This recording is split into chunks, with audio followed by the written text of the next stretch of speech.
Welcome to the Elite Podcast Network, home of the #1 independent wrestling coverage, available on iTunes, Stitcher, blogtalk Radio, and wherever you get your podcasts from. Follow us on Twitter at Elite Podcast Net and join the revolution now.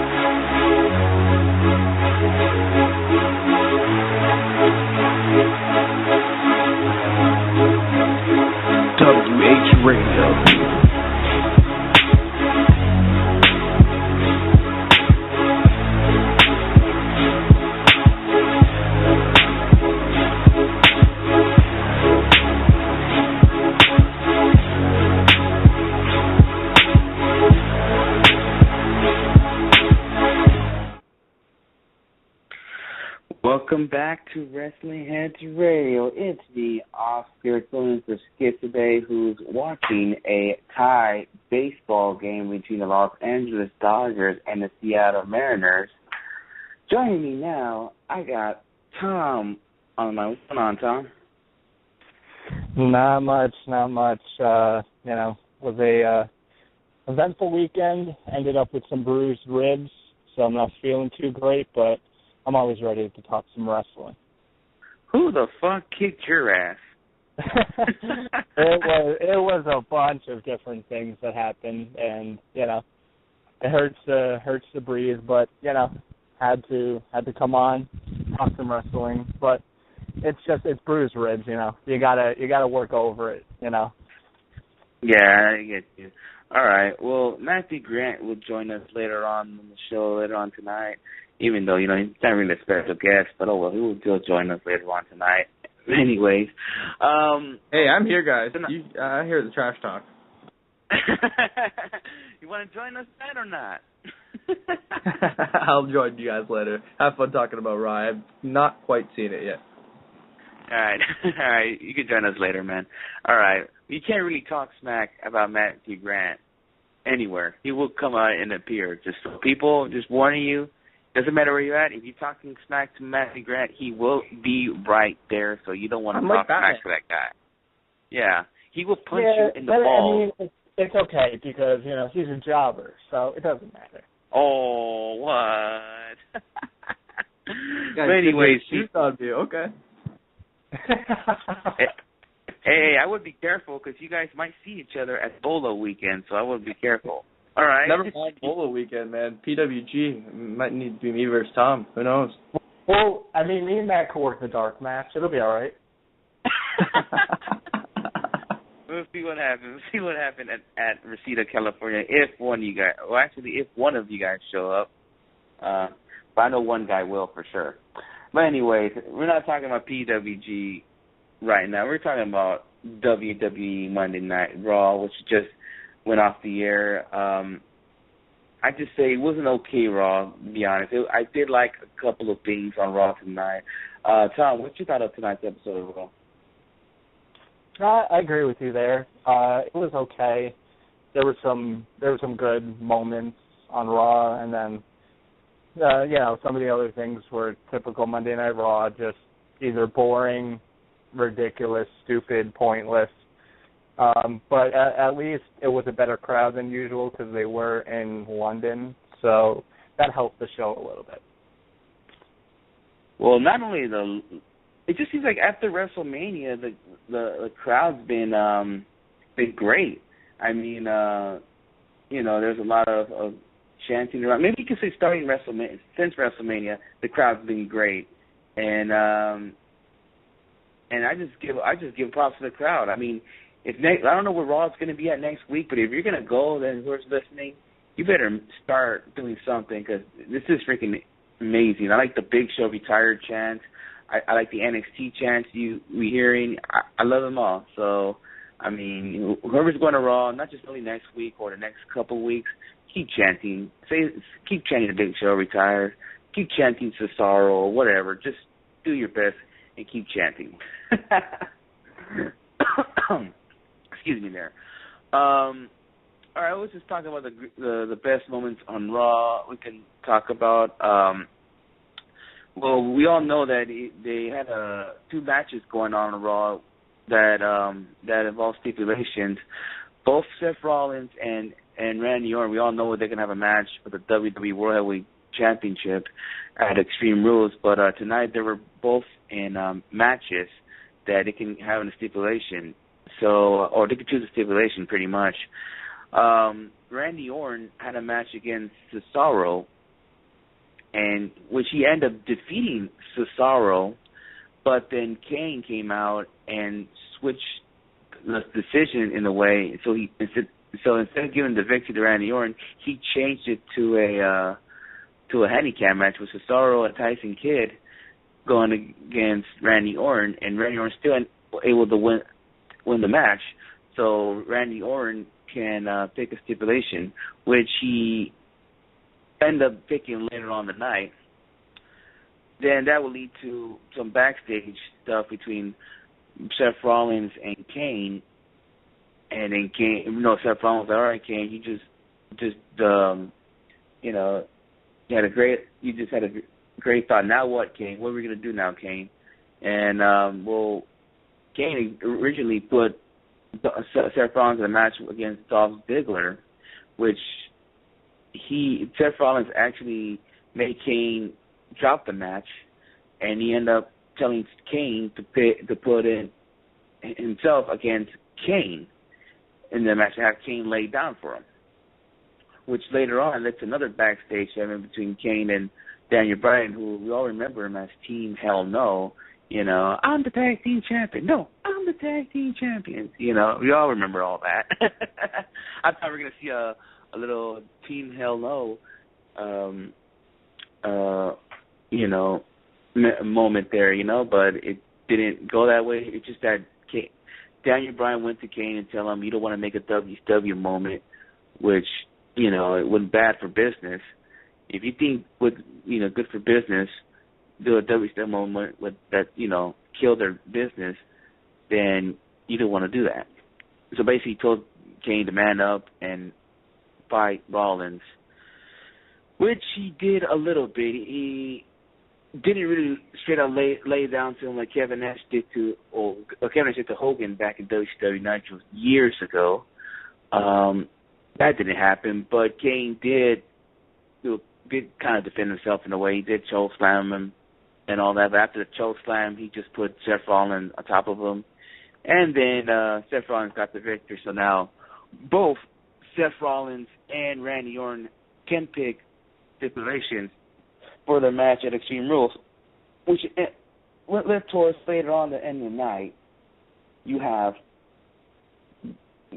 Seth Rollins and the J&J Security, which my uncle I was watching Raw with, called him the Jobber and Jobber Security. That's the J&J stands for Jobber and Jobber Security.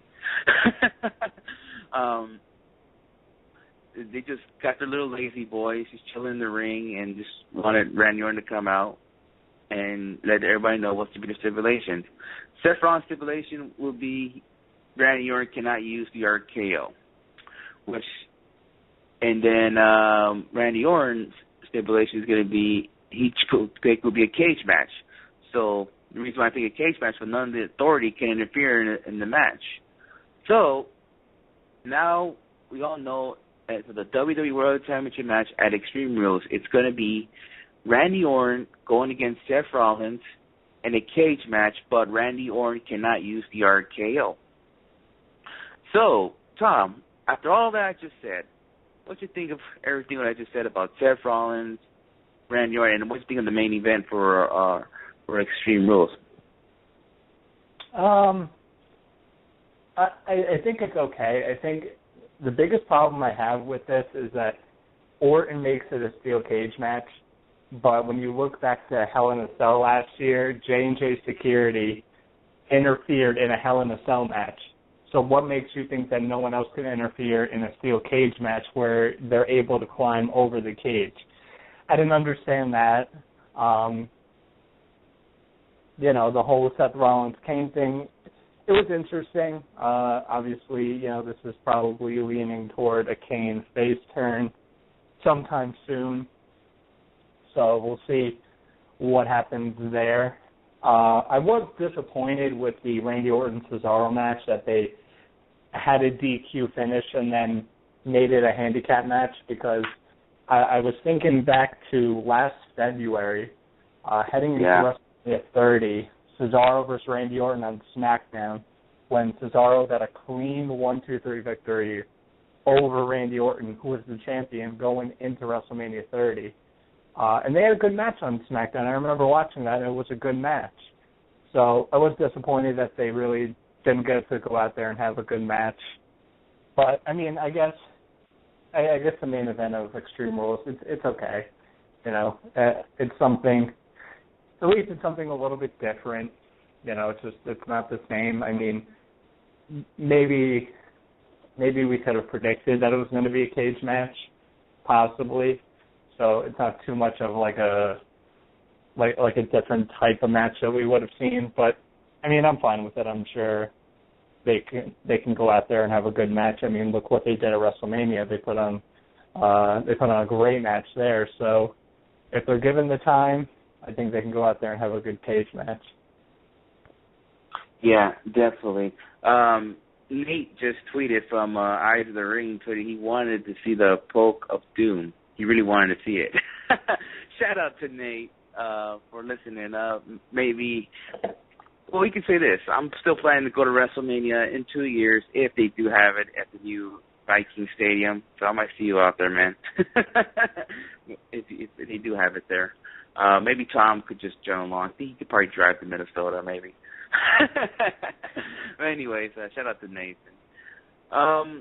Maybe the reason why they book a cage match, maybe have people think that, okay, it's going to be a steel cage match with a top on there.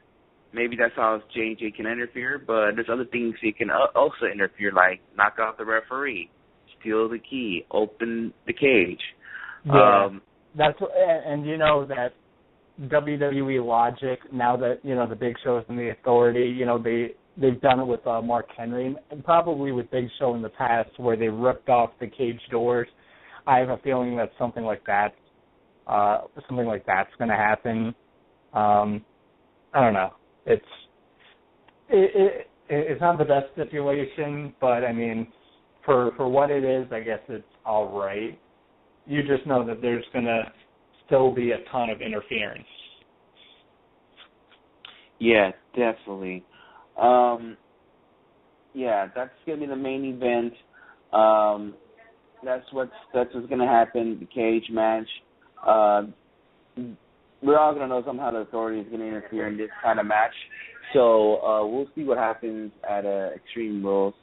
Jobber Security will interfere in this match, like we all said. So there's something that's going to happen. Before we move on, I just want to put on one note. I actually thought that when Randy Orton said that the Authority will not interfere, I thought the stipulation was going to be that the Authority is banned from ringside type thing. But unfortunately, it's getting a cage match, which is another way you can interfere. Good luck with that. That's all I'm going to say. All right. Also, the Divas Battle Royal, which took place.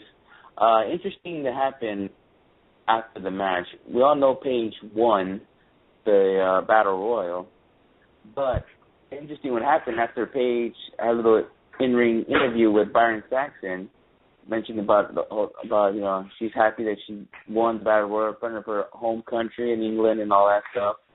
Naomi came in the ring and attacked Paige and had a little heel turn there. I didn't see this coming at all, but can this lead to a possible way that, I don't know if you heard the rumors, Tom, today that that Paige is going to have some time off due to the fact she's going to be in a movie. I don't know if this leading into it. And another question is, now you have Naomi turning heel. Is this going to lead her going against Nikki Bella? I mean, that's just a lot of questions going on right here. Tom, what you think of all that craziness we saw during the Divas, or after the Divas Battle Royal match? was definitely unexpected. Yeah. I really didn't see Naomi turning heel just yet. There were signs that maybe sometime in the future she was going to turn heel, but nothing, I think, so sudden. So that was definitely surprising.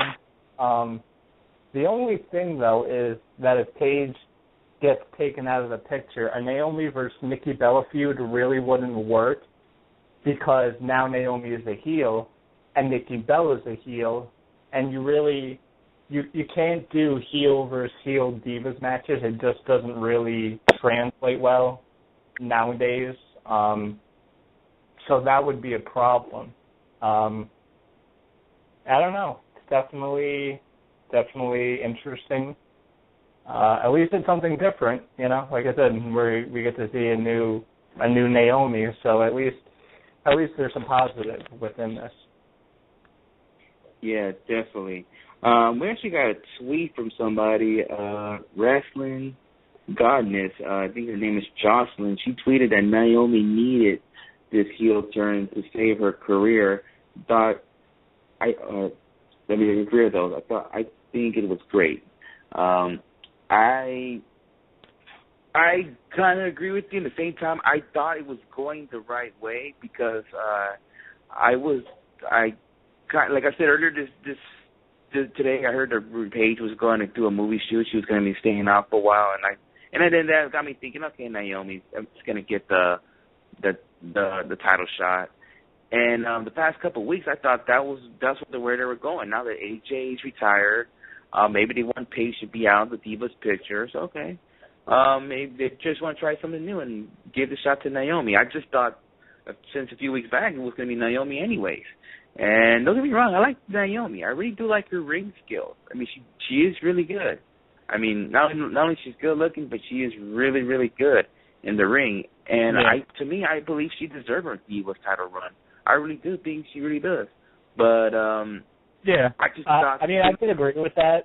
It's just, I don't know. Maybe it's just me. I can see that Naomi has some good wrestling ability. She definitely has it, but there's just something about Naomi that it's not that I hate. It's just that I can't really get into, being behind her character. There's just something about it.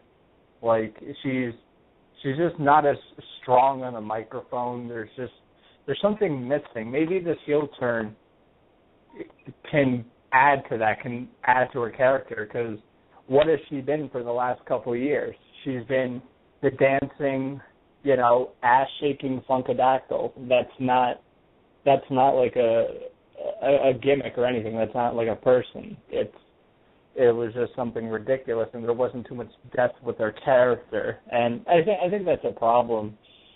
I think a lot with WWE, not just the divas, but a lot of the other wrestlers as well. But I don't know. Hopefully this heel turn, like I said, it should just give Naomi some, like they did with Sheamus. Sheamus was just bland for so long, and now this new heel turn, it's a breath of fresh air. So hopefully it does the same thing for Naomi, but it's just going to be how she's booked. It's going to be how WWE uses her. If they're going to actually treat her as a threat now, or, are they just going to make her serious for a week or two and then throw her back into oblivion? So it's all going to be up to WWE's booking from here on out. Yeah, definitely. Nathan actually tweeted again about Naomi's heel turn. This is what Nathan tweeted. Hopefully this heel turn for Naomi will lead to her getting the Divas title. Otherwise, it's completely pointless. I'll tell you this, though. I think Naomi will get a chance to get a Divas title run sometime this year. I mean, let's look at it. AJ is retired. Okay, get her out of the picture. Possibly the Bella Twins could be leaving this year. I don't know if this whole Divas thing is really legit. Like, okay, does this mean that they really want to out of WWE? I guess maybe. So, I mean, if they're really gonna leave, then I guess they'll be out. So who are you gonna put in? Paige is a contender. Okay. then you can actually put Naomi and Natalia in there, or possibly a Charlotte bring it in too. But if they're going to bring someone from NXT like Charlotte or Sasha Banks, I'd rather have them go in there, not just straight out chase the title. I mean, just go in there and try to earn it, But unfortunately, WWE will not do that. But No. I still feel that Naomi was going to get a title run anyway sometime this year. But if she doesn't get it this year, I agree with Nathan. It's completely pointless. Yeah, it's just how the Divas are booked. It's how they've been booked. There's only a certain number of Divas who are taken seriously, and then the rest of the Divas are kind of just thrown to the side and used on occasion, and not really given any depth or storylines or anything to help them. They're just kind of thrown to the side. I look at Summer Rae, and when she was in NXT, she was great. She was improving tremendously on her ring skills. She had a great character going. As soon as she gets to the main roster, they throw her with Fandango, and she's been dead in the water ever since. She hasn't been taken seriously like she was in NXT, and that it's just a big problem with how the people on the main roster view Divas and how they view Divas matches. Obviously, it's getting a little bit better. You can see some improvement, but it's not significant enough to think that they actually really care about wanting this Divas division to be taken seriously. You see, that's what I'm scared of when talents like Charlotte and Sasha Banks come in, or maybe even a Bayley, when they get in the main roster, how they're going to be treated. You can argue the same thing with Emma. She was doing great in NXT. I mean, she had great matches with Paige and Summer Rae in there. Then you bring her in the main roster. She got with the thing with Santino, and look where it leads her. There you go. So that's what I'm afraid of. You see the talents you see like Sasha Banks, Bayley, and Charlotte, which is doing great in NXT. To get in the main roster, what's going to happen? There's a lot of questions. There's a lot of questions that we're going to be talking until we find out when they get in the main roster, which we hope they do good, but we just don't know, But, yeah, let's just see what happens with Naomi. Maybe hopefully we'll get to, soon we find out what's going to go down, maybe a possible triple threat match down the line. Maybe they'll add in someone else. Maybe they'll add in a Charlotte in the mix. Who knows? But, yeah, we'll see in the next couple of weeks if Naomi gets in the match, maybe a triple threat match between Paige, Naomi, and Nikki Bella possibly, but we'll see what happens. All right. Speaking about Summer Rae, Miz had a match today against his former protege, Mizdow, but joining Mizdow was Summer Rae. In case you people don't watch SmackDown, I think Mizdow was on Miz TV, and then the little stuff was going around, and then he kissed Summer Rae. I guess she had the look that she liked it, and then all of a sudden you see her tonight joining Mizdow, and Mizdow got the win, and now I guess you see Summer Rae and Mizdow have a little thing going on. It's funny, Tom, you did mention Summer Rae. Look where she's going. What's your thing now, Summer Rae joining with Mizdow? Yeah, I mean, I don't really like it because they're doing it off an angle for the Marine 4. Like anyone's going to go see that movie with the Miz and Summer Rae. After the first, no one cared about even the first Marine with John Cena. What makes you think people are going to care about the fourth one? I mean, it's just getting ridiculous how WWE just prints out these movies and acts like people really care about them just because there's WWE wrestlers in there. But anyway, I mean, this whole Miz and Mizdow feud has just, for me, it's gone south so quickly, and I think a lot of it has to do with Mizdow not winning the Battle Royal. I think if Mizdow would have won the Battle Royal, it would have given him a lot of momentum. He could have been bringing it to the ring. He could have been gloating it in front of the Miz. And also is, the night after WrestleMania, they're building the Miz and Mizdow feud up. They're building up to this big thing, and then they just have a match on Raw, and then they have another match tonight. It's wasting what this feud was supposed to be, and this was, months in the works. And they waste it on 2 matches on Raw that nobody is really going to remember instead of a pay-per-view match. And WWE just does this so much, just drops the ball on so many feuds that has potential. I mean, look at that Goldust Stardust feud. That thing had such great legs going, and they just pulled the rug out from under it before it could even really get going, that was ridiculous. So, this whole Miz and Mizdow feud, I think, has just gone south for me. I'm not into it as much as I once was, and it's just, once again, going back to how they book things, it's really head-scratching.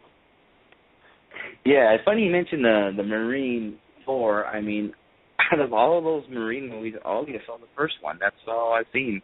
The reason why I want to see it because I will, once upon a time was a big action. I just want to see how John Cena does, but fortunately it was not that great. And that's the only Marine I watched. I didn't bother watching the one with Ted DiBiase. I didn't bother one to watch with The Miz. Now he's in another one with Summer Rae.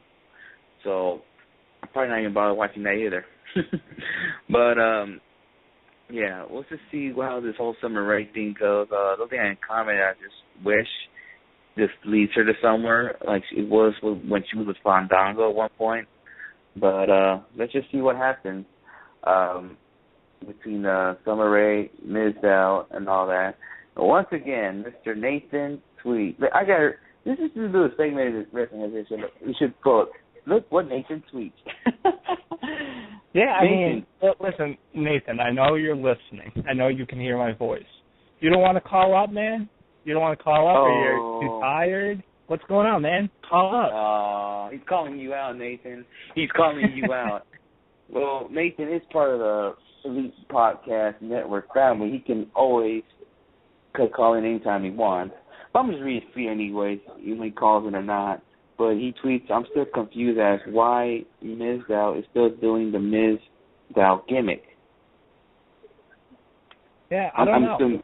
It's really weird how, you would think that after this whole breakup with The Miz that he would move on from the Mizdow gimmick and go back to being Damian Sandow or something else, just kind of refresh the character, and instead he's still doing the Mizdow gimmick. And it's really funny because, I mean, it's hard to compare it, but it's kind of like Roman Reigns still coming out to a version of the Shield music. He's still wearing kind of the same gear he was wearing in the Shield, and he's the only one out of that group who hasn't really changed.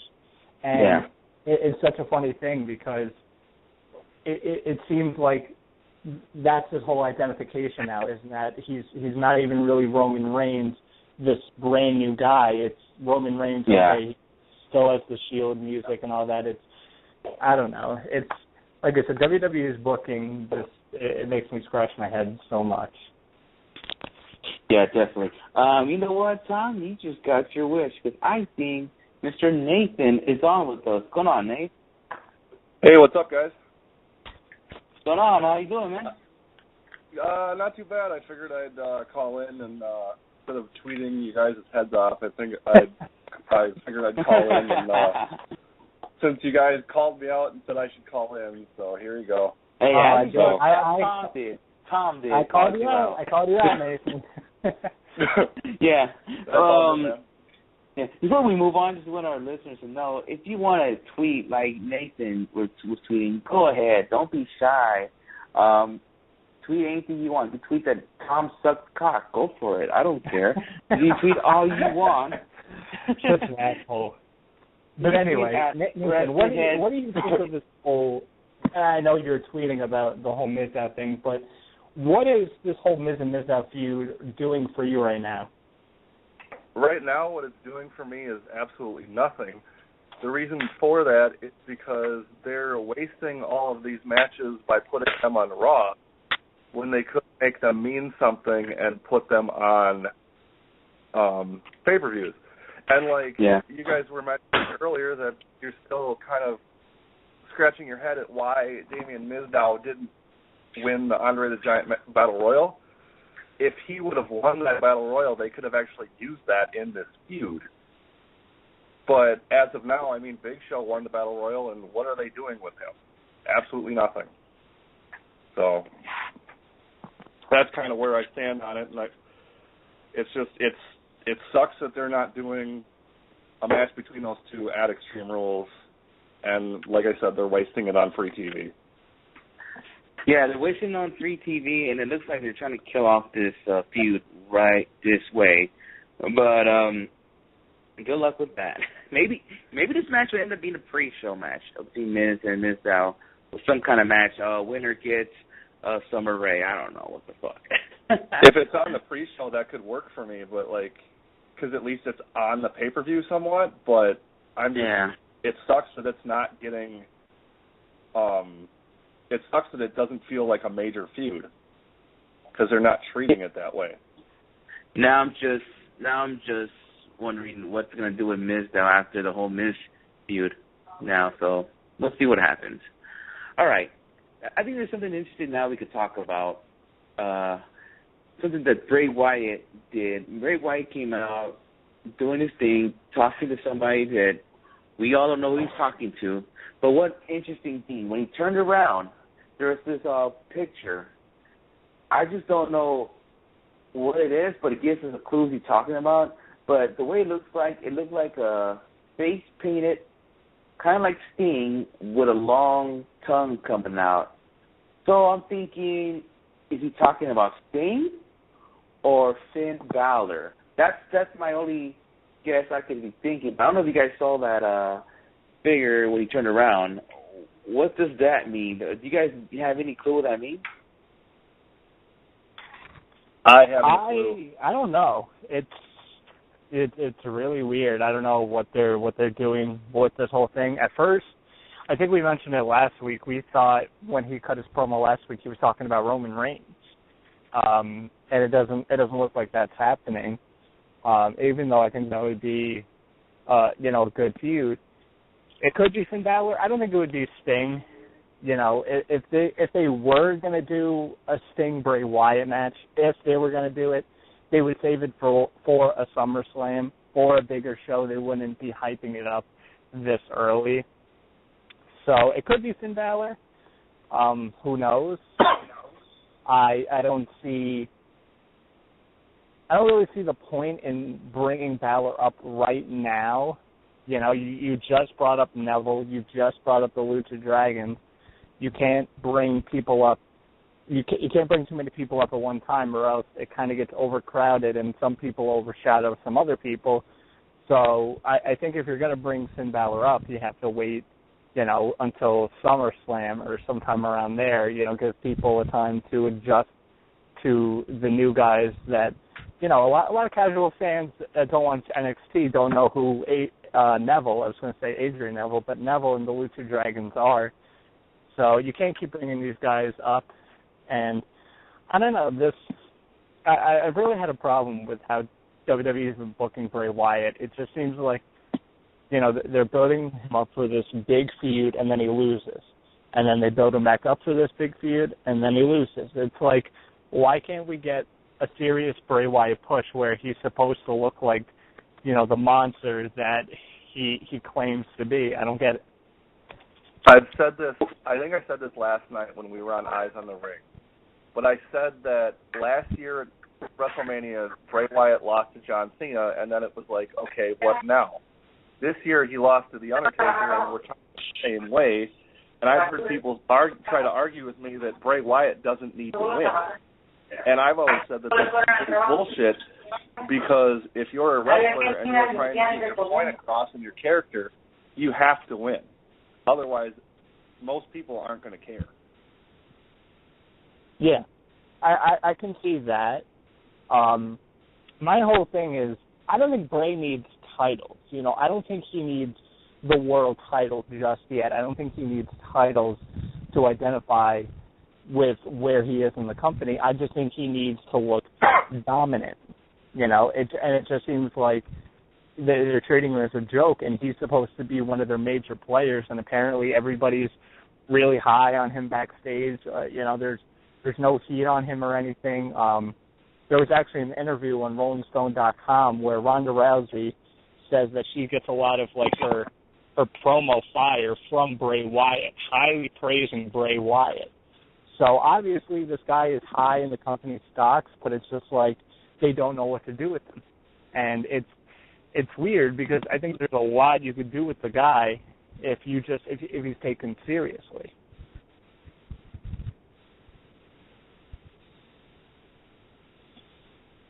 Yeah,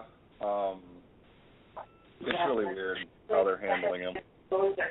Yeah, you know what? It'd be crazy if it is Finn Balor as he's talking about, but yeah. I don't think it's Sting. I'll just say that. Nah, I don't think it's Sting either. Unless they're leading up to Bray Wyatt versus Sting at SummerSlam, but that's a while away yet. Yeah, that's a while away.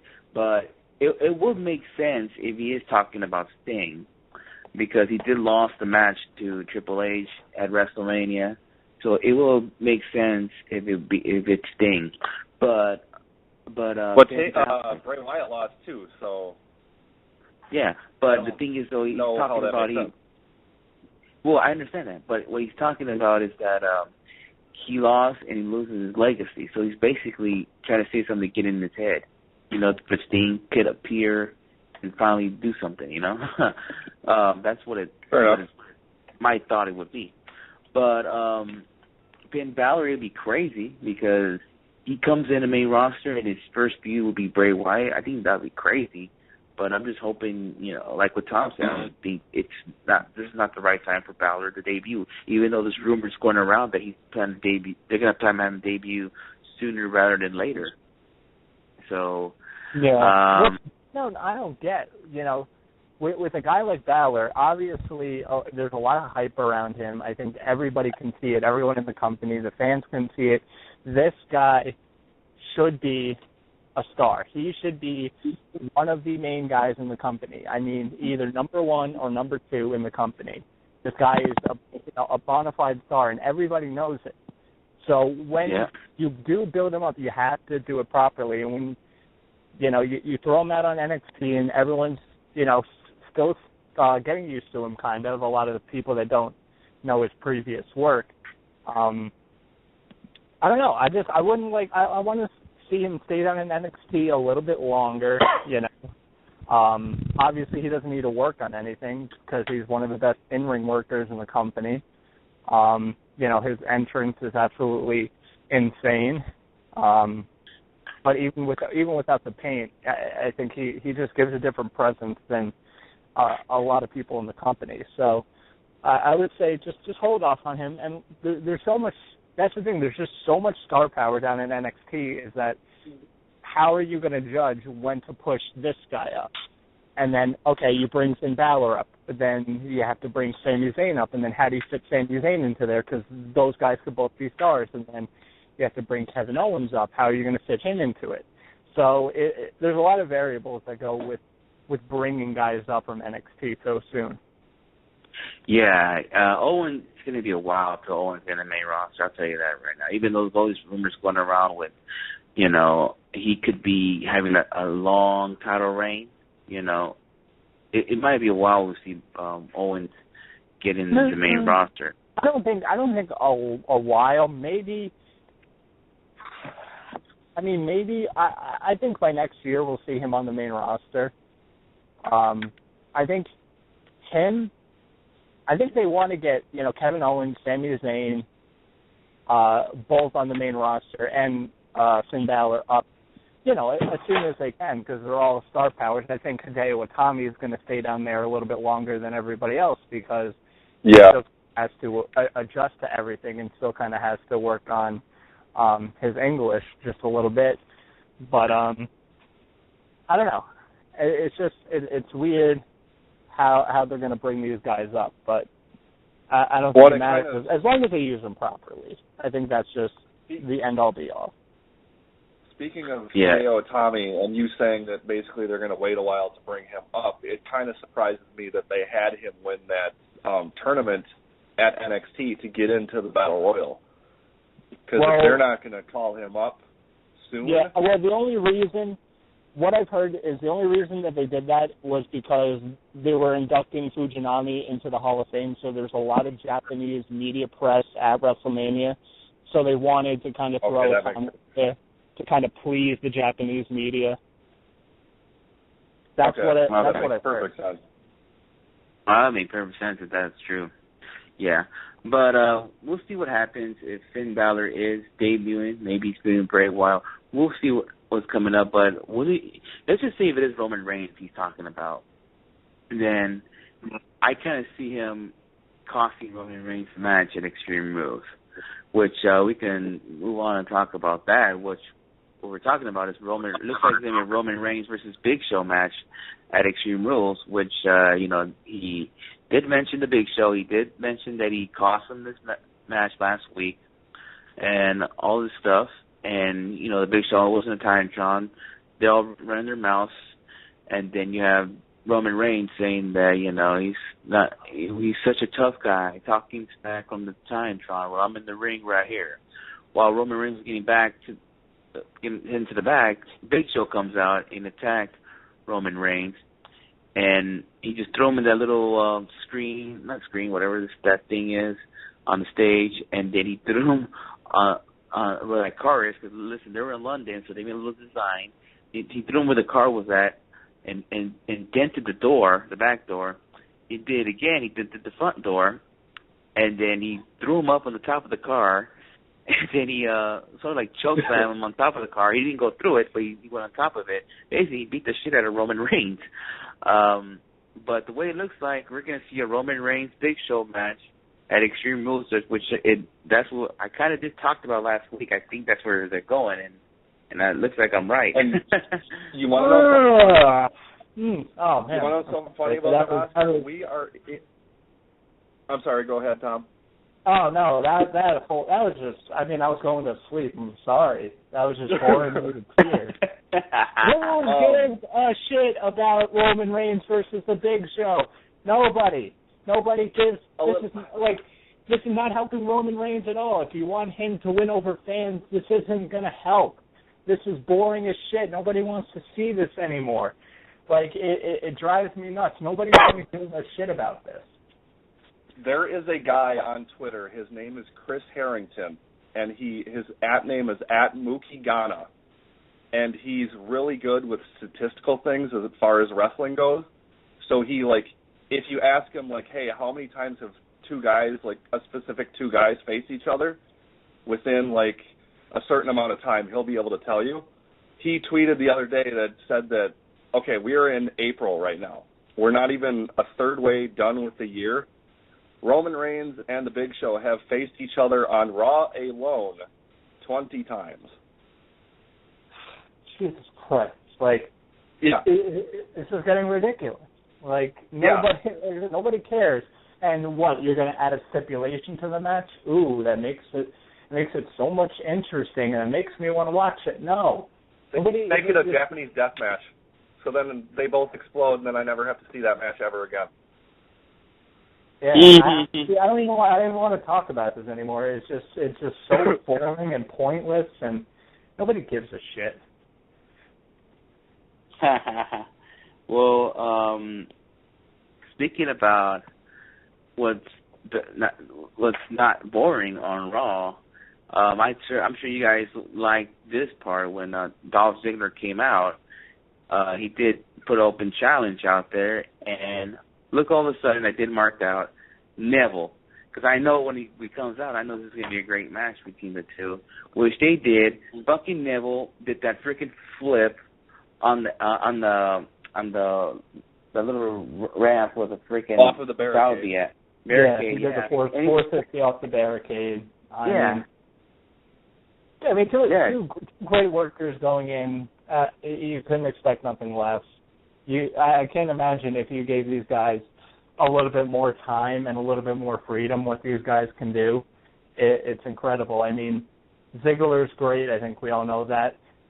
But there's just something about Neville that just puts him on a whole other level. The guy is just insane. I think everyone that's watched NXT and knows about Neville's career even prior to NXT knows how good this guy is, and now everybody's getting a chance to see it. And hopefully this is leading to something, big. Neville only has one win so far, and that was against Curtis Axel. He lost. Well, he did got a win in SmackDown. We probably don't watch SmackDown, but well. Yeah, but and then everybody's jumping to conclusions already. Neville's being buried. It's just like I mentioned this last week. Do people know what the word buried means anymore? They just throw it out like it's nothing. Like Neville loses a competitive match and they say he's buried, and it just makes me laugh. It's not buried. Yeah, people. Like I said the same thing on Eyes on the Ring last night, where one guy loses a match and then people say he's buried. It's like, no, buried means that they don't use you and they make you look like shit and all that. Neville still looked good, but he just lost. So there's a huge difference. Yeah, and I don't think people understand that there's ways to build a guy up and he can still lose. He's having competitive matches against guys who are former world champions. He's not like losing to scrubs or anything. He's not losing to, jobbers on the roster. He's putting up competitive matches against some of the top guys in the company. So I just think it's hilarious how people... Not to mention the guy he lost to last week was the world heavyweight champion. So, and for him to get a match with the world champion that quickly, even though it wasn't a non-title match, that means something and speaks volumes to how good he actually is and how much faith they actually have in him. Yeah, and like what you said, Nate, that does not mean buried losing guys like Seth Rollins and Dolph Ziggler. Like, if people don't listen to understand what buried means, if Neville lost to someone like, let's just say Bo Dallas tonight or Fandango, okay, I understand. That's burying right there. But losing to guys like names like Seth Rollins and Dolph Ziggler, okay. What if next week he loses to John Cena? Okay, will that be buried? No, because John well, not to us it wouldn't be, but like to all the Cena haters it would be. I guess. So.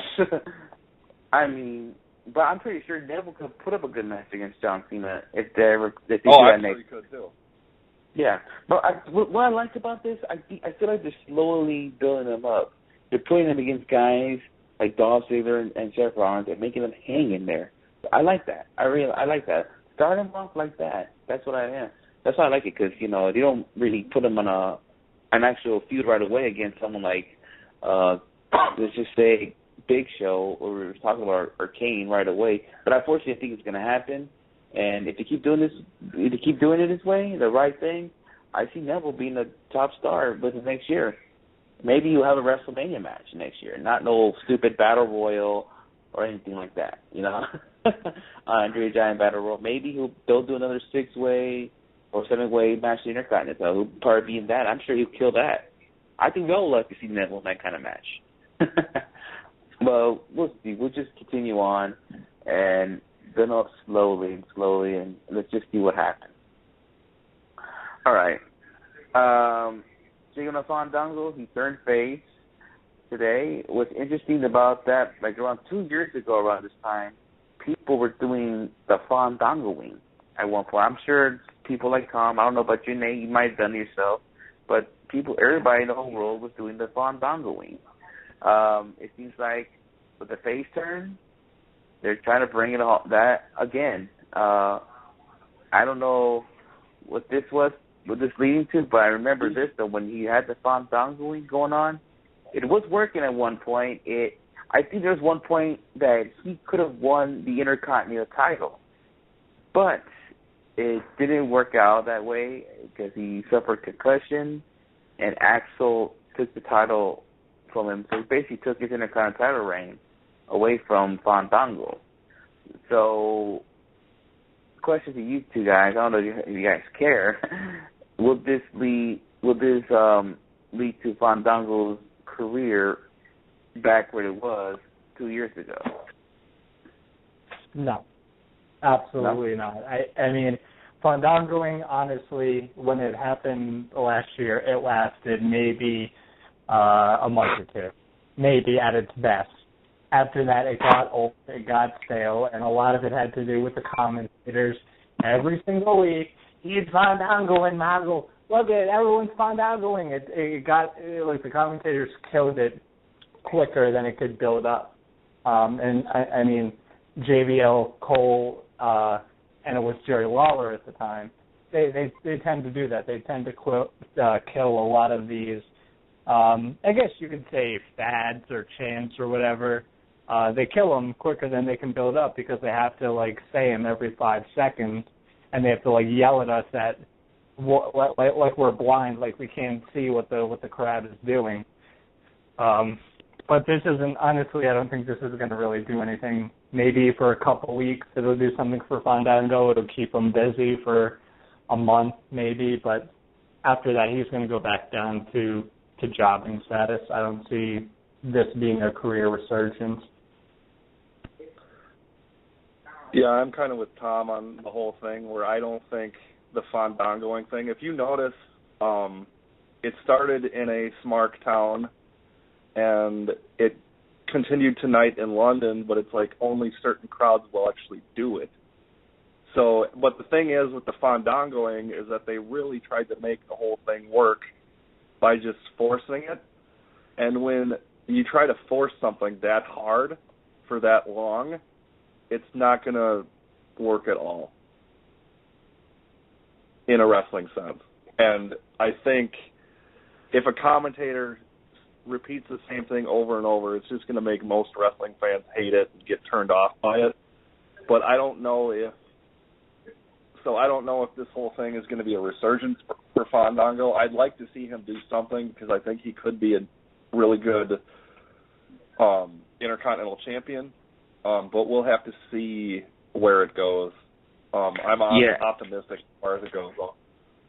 This is what I'd like to share. At the time when the Fandango was going on, I remember actually before I share that, I remember one point in indie shows people were doing it.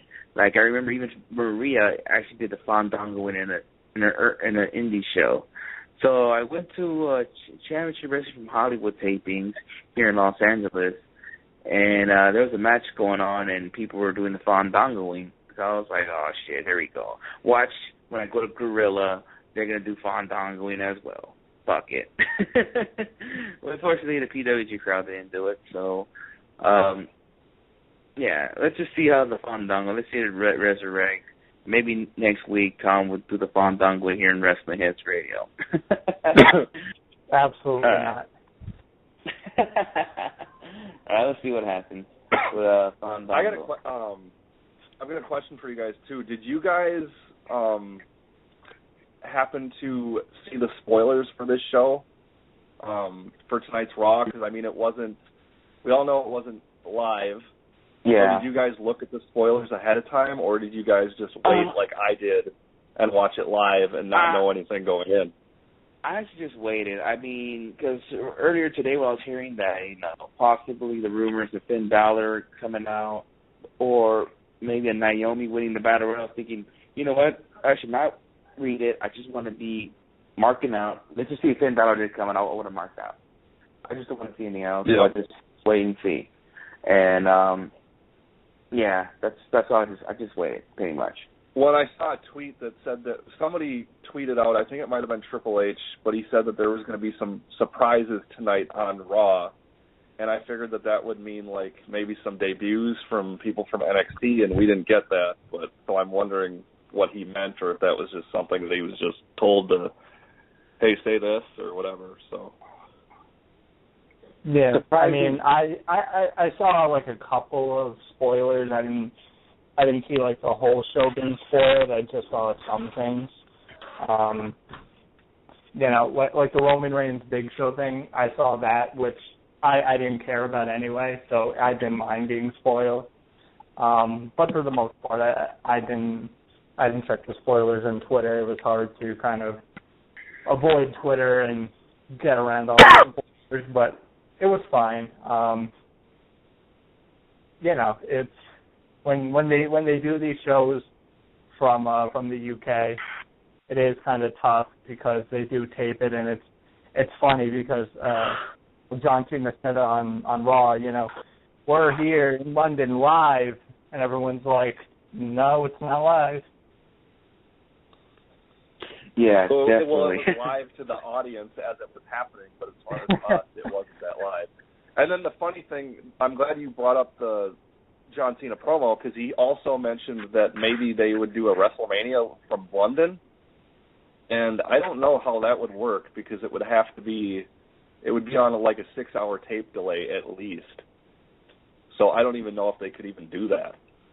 Yeah, I mean, if they did WrestleMania live from London, and even say they started it at 8 p.m. In the UK, I mean, here on the East Coast, it starts at 3 p.m. And then over on the West Coast, it would start at noon. So that's tough for a lot of people to watch it that early. And then you can't do it. You could do it on a tape delay per se. You didn't have to really do it live, but then that would ruin the whole WrestleMania thing. So having a Mania in London would definitely be tough. I think that they could go over there and do a show on the network. Do like a pay-per-view there on the network or something. Like they used to do back in I think it was 99 through 2002, Rebellion and Insurrection. Those were UK only shows, and you had to buy the VHS tapes in order to watch them. But now with the network, they could just tape the show on there, and if you want to watch it live, you can, but if you want to watch it again, then you're free to do it whenever. So I think that could be a better idea than doing Mania. Yeah, that makes a lot of sense. Yeah, definitely. Before we close out talking about WWE Raw tonight, I just want to mention to our listeners who actually cares about John Cena, he did open up a match against Wade Barrett, did beat him. Lana came out, which that's probably one of Triple H's surprises he meant, Lana coming out, because we didn't expect Lana to come out. She came out, pretty much distract John Cena to have Rusev sucker punch him from behind, and Rusev had a chain with them. So pretty much they would announce the stipulation to the match for Extreme Rules, which is going to be John Cena against Rusev in a Russian chain match. That's basically it. We're going to see Rusev and John Cena, they're straight there with you going at it, but this time in a chain match. Hopefully we'll see blood. But if we're going to see blood, we probably end up seeing blood in the main event, because we did saw blood in the end of Raw, which Death Vaughn was actually bleeding from the nose. I'm assuming he was bleeding from the crazy ass when crazy ass Randy Orton threw him through that lazy boy like crazy, threw his whole body into it, and I'm assuming that's how he got his nose busted. So we did saw blood tonight on Raw. We'll see blood in Extreme Rules. Why not? We saw a flaming table, or someone going through a flaming table last year. Why not we see some blood? Fuck it. Is there anything you guys like to comment about this episode of Raw before we move on? I've got nothing. I'm really liking this whole John Cena Open Challenge thing. It's keeping John Cena out of the main event, but it's really elevating the U.S. title. And I'm enjoying the matches. He's, put on great matches with Ambrose, and then tonight with Barrett. So, he's putting on good matches on Raw, and really elevating that title. So I've been enjoying that, and like I said, he's out of the main event scene. You're not seeing him in promos with Rollins and the Authority and all that. So it's kind of nice seeing Cena being, I guess you could say, mid-card, but it doesn't feel like it because how he's elevating that title. Yeah, definitely. All right. Oh, yeah, there's one thing I want to mention. John Cena did tease on his Instagram that he might bring back the spinner belt. So get ready. I know, Nathan, that your co-host, True God, didn't want to see that.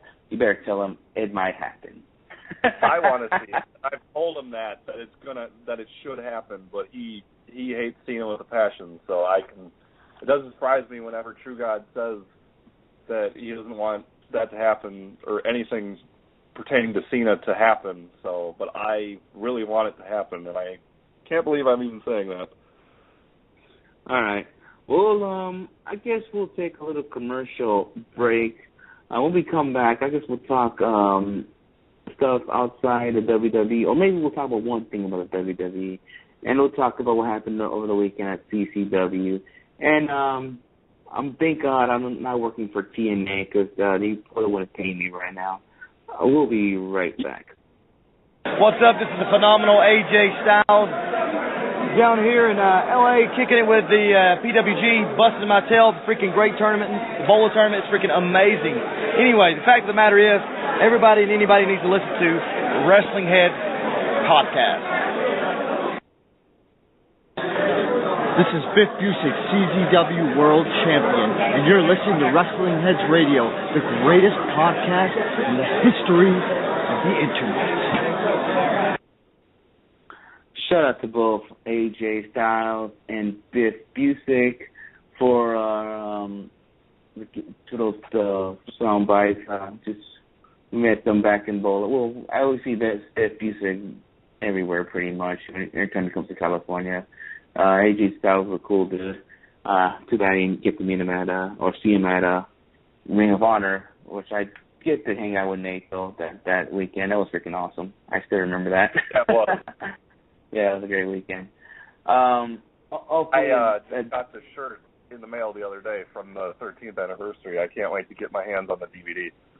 Oh, sweet. But I actually did saw the 13th anniversary. It did came out a lot. I was like, wow. And seen myself a couple of times. That's crazy. I forgot to say something about Raw. Triple H did mention that he's having announcements for Tough Enough. You know what's funny? When he mentioned about Tough Enough, I just saw a picture earlier that Wuhan Nation had that photo of him when he were in the WWE Performance Center shirt, and I saw him with other people. I'm thinking, is this the Tough Enough cast? Is Wuhan Nation going to be part of the Tough Enough cast? That's what I thought too. Yeah. That's going to be crazy. I was just hoping to bring guys like who's not under contract at all, like guys like maybe an AR Fox, a Gargano, or like somebody could get, like if somebody wants the WWE really could get at any time, there's not a contract anywhere. I was hoping talent like that, or Tessa Blanchard, all indie wrestlers are not signed anywhere. Gets a freaking me in the cast of Tough Enough. No, not bringing ex models or whatever. That's what I'm hoping for. But yeah. As long as we don't get another Cameron out of the mix. Oh hell no, please. that had to be the worst Tough Enough cast ever. And I don't blame WWE for it. I don't blame WWE at all for it. But that was the worst cast ever. I'll tell you that. Yeah, and the guy that should have won got hurt and couldn't compete anymore. Yeah, and you can watch him at Lucha Underground pretty soon. I think you know what they're talking about. You'll probably see him at Lucha Underground. You're going to see him at Lucha Underground pretty soon. All right. Wuhan Nation. Tom, you want to comment something about Wuhan Nation? This picture of the Performance Center, and then you think this is the Tough Enough cast we just saw in that picture. Yeah, I think it's great to see Uha there, one of the most talented guys. I can't even say on the indie circuit because he wasn't really on there, but just one of the best guys out there in wrestling. His matches in Dragon Gate were awesome when he would come to Evolve, and PWG, he put on some great matches as well. And he is the overall, I think, package when you're looking for what WWE is looking for, but He's a great wrestler. He has the look. He has strength. He has agility. He has, he can do flips. He's just this overall package of a wrestler. So great to see him there. He's worked his ass off to get where he is. I wouldn't like to see him on Tough Enough just for the reason that I think he shouldn't be there. He should go the same route as Kevin Owens, Finn Balor, Hideo Itami did, where you just you build him up, you debut him, people know who he is, and then throw him out. I think if they're going to do Tough Enough, you have to use people that nobody would really know.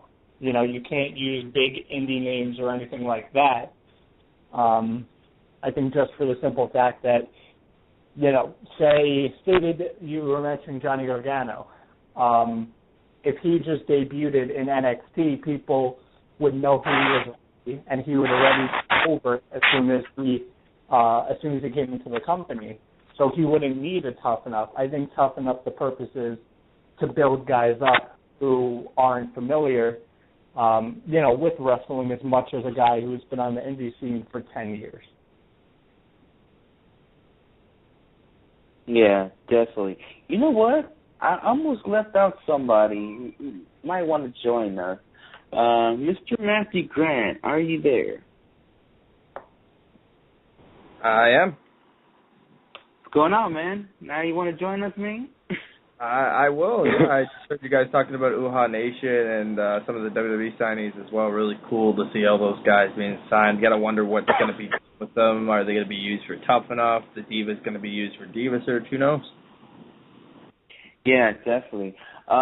We might find out an answer next week on Raw when Triple H announced about Tough Enough. But we'll not find out till next week. But anyways, did any guys catch that TCW event this past weekend? I was in Berwyn and out in Chicago all weekend, so probably not for me. I heard the results, heard everything that happened. Shout out to Mike Bailey, and cheap little plug here. We have an interview we just put up with Mike Bailey on our YouTube, talking with him at Alpha One Wrestling yesterday about that and much more. So just throwing that out there. Yes, definitely. Well, in case you guys didn't know, TCW does they're one of the best shows, the best of the best tournament. And this year's winner ended up being Mike Bailey, which I don't know if anybody picked him. I don't know if Skits picked him, but I know for sure I think I picked Trevor Lee. Tom, I think you said you picked Jonathan Gresham, if I'm not mistaken. I think you picked him. But, I thought Jonathan Gresham was going to win. Yeah, I didn't see Mike Bailey winning it, but I think that's good for him winning the tournament. So I'm going to ask all you guys questions one by one. What you guys think of Mike Bailey winning the tournament? Mike Bailey is just one of the fastest rising stars on the indie scene. The guy is absolutely out of his mind. How quickly he is becoming in the indie scene, and a lot of people have known this, for quite a while now. The people that are up in Canada, like Matt Grant, knew so much of his talent before, but a lot of the people in the United States here didn't really get to see, what he can do because he wasn't really exposed here as much. But now, because he's being booked more here in the States, everybody is just blown away. And, like I said, the guy is just one of the best, great overall talent, does some of the craziest moves you've never seen, but can get technical, can do just basic mat wrestling, can do it all, has some of the stiffest kicks, can go in there with anybody. So definitely well-deserved. This whole best of the best tournament, I think we all knew it was going to be pretty good because of all the talent that was in there. I thought C.J. Parker, I think he did pretty well. I didn't know what to think because we've only really seen him jobbing on NXT. We didn't really get to see much of him. I thought he played a fantastic heel role. he was bashing CZW, flipping off the fans. So I think CJ Parker has some promise in there, and I think he showed it. Of course, Trevor Lee was great as well. And I think a lot of people underrated Jonathan Gresham. He did great as well, and he got to the finals with Mike Bailey. But that whole Best of the Best tournament I thought was great. Like I said, it's always one of CZW's best tournaments, regardless of how well the rest of their year is going. You can always expect a good show from them because Best of the Best, there's no ultra violence or all that. It's just the best high flying and technical wrestlers that come around, and a lot of them are up and coming. So awesome for Mike Bailey. He's going to do great things. I couldn't agree more, man. I just saw him yesterday, again, flooding him over, Alpha One Wrestling against Ricky Sheen Page, him in the main event against for the Zero Gravity title. Those two tore it up. I didn't get to see the full match, but, man, there was like a moon stomp on a table. There was a reverse Rana off the top rope. Like, man, this match was absolutely insane. I've seen Mike Bailey firsthand, and him getting booked all over the place is nothing but good for professional wrestling.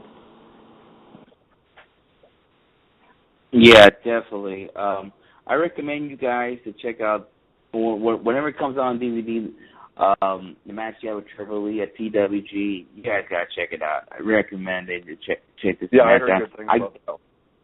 Yeah, you guys don't. I mean, I'm telling you, you guys will not disappoint. I'll tell you that right now. You guys enjoy that match. You want to comment about Mike Bailey winning the tournament, Nate? Yeah, I mean, I've seen a good portion of his work, and I'm happy that he won, and I'm looking forward to seeing what he can do, because I think the guy's got a lot of talent, and I think it could go a long way.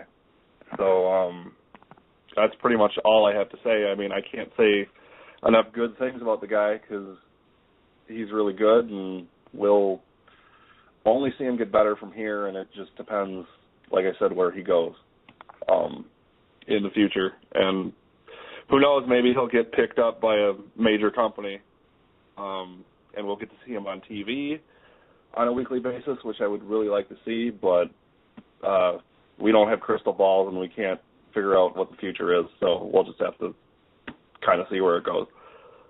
Yeah, definitely. We'll see Mike Bailey a lot in the indie season. I think it'd be a while, like a major company pick him, like a WWE or a TNA, which I probably guys don't want to see him go there, but I don't see this company anytime soon. I think he's going to be in the indies for a long time. He's still young. Yeah. I mean, yeah, so Matt probably knows this. How old is Mike Bailey? I'm not too sure, to be completely honest, on that one. I believe he's really young, though. I know he's got a lot. I know he's really young, and it's really crazy to see. Like, for me right now, it's like him and Trevor Lee are like the really young guys who are just like kicking up steam so quickly. Like everybody's seeing Trevor Lee's matches now in PWG. Now everyone's seeing Mike Bailey and, praising them so heavily, and they're so young, they're like just getting started. Usually with indie guys, they don't really get noticed until, 5 or 6 years in, when they're kind of in their mid-20s or so. But these guys are like the same age as us, and they're out there killing it week after week. It's mind-blowing. Another guy I'm going to throw out there for you guys to keep your eyes out on up here in Ontario, and he's been taking some American dates most recently, as well as Tyler Thomas. He's working for AIW. He's doing a phenomenal feud going on in Alpha One with Ethan Page. Tyler Thomas, that kid's the future as well, so keep your eyes peeled for him. So much young on the indie scene. It's too crazy. It's too crazy.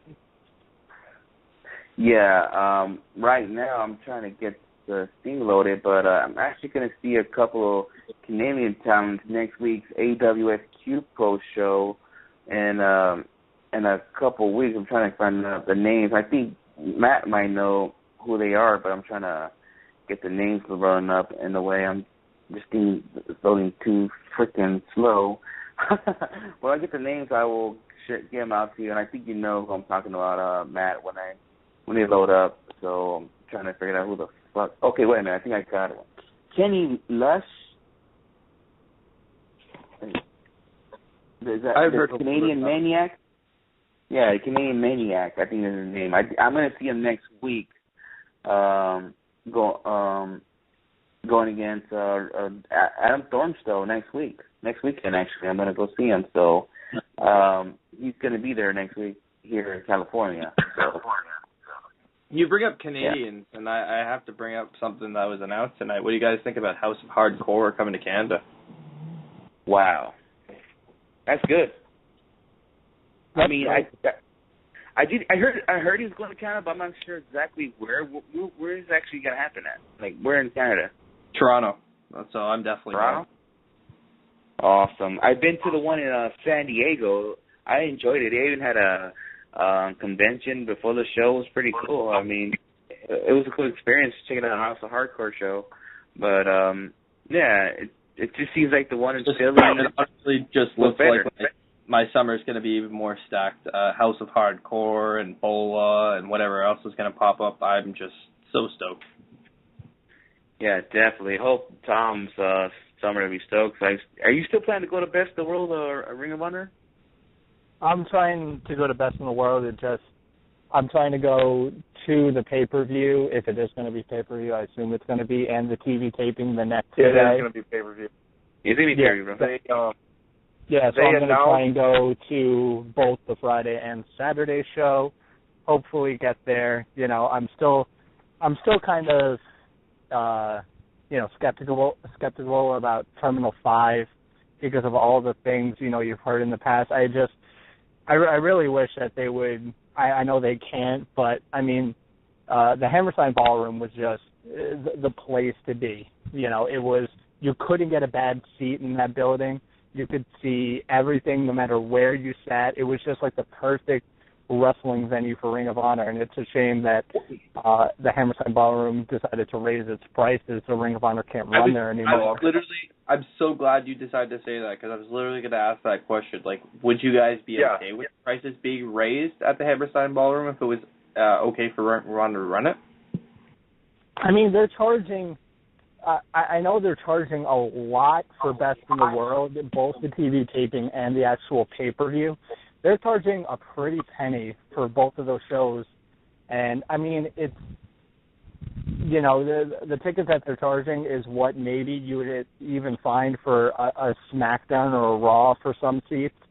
And it gets kind of ridiculous because it's Ring of Honor and there's no matches announced, so you don't know what's going to be on there. You don't know who's going to be there with all these things with WWE picking up guys so quick, you don't know who's going to be there or not. So it's really weird with Ring of Honor.